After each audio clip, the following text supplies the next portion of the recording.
যখন বিশ্বনবী বিছনায় যেতেন আয়াতুল কুরসি পড়তেন। আয়াতুল কুরসি পড়লে আল্লাহর সাথে সাথে একজন বডিগার্ড নিয়োগ করেন, সারা রাত আপনাকে পাহারা দেয়।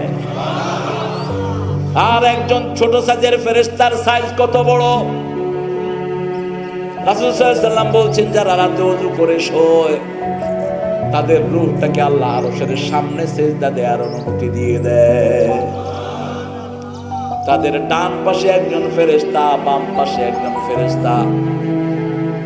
যখন ডান কাত হয়, ডান দিকের ফেরেশতা বলে, আল্লাহ আপনার এই বান্দাকে আপনি মাফ করে দেন। যখন বাম দিকে কাত হয়, বাম পাশের ফেরেশতা দোয়া করে। এই ফেরেশতাদের সাইজ কত বলেন তো? একটা ছোট্ট ফেরেশতা কত বড়? হ্যাঁ বলেন, একটু চিন্তা করে বলেন।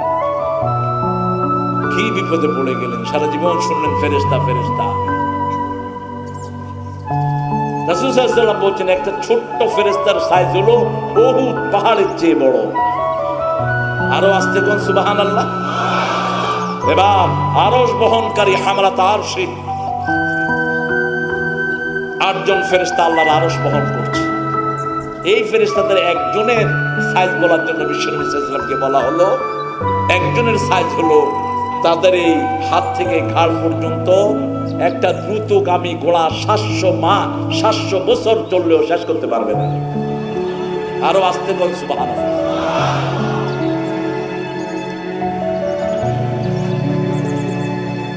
যখনই আপনি সুবহানাল্লাহ পড়েন, ফেরেশতা নিয়োগ করেন কে? যখনই আলহামদুলিল্লাহ পড়েন, ফেরেশতা নিয়োগ করেন কে?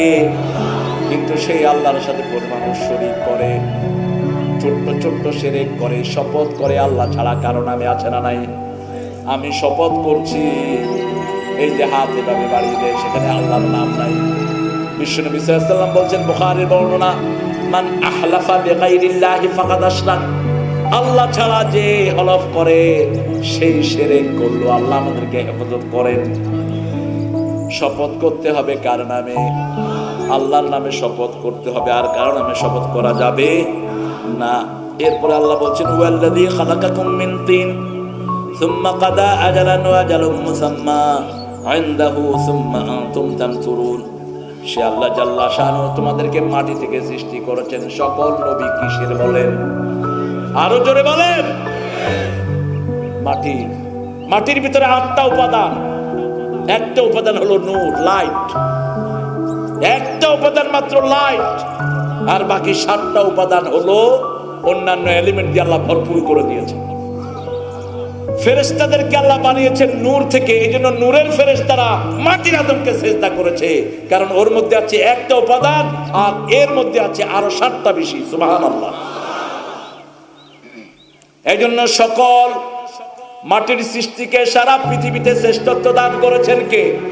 এত বিশাল হাতি ছোট্ট মানুষের সামনে নত হয়ে যায়, ঠিক না বেঠিক?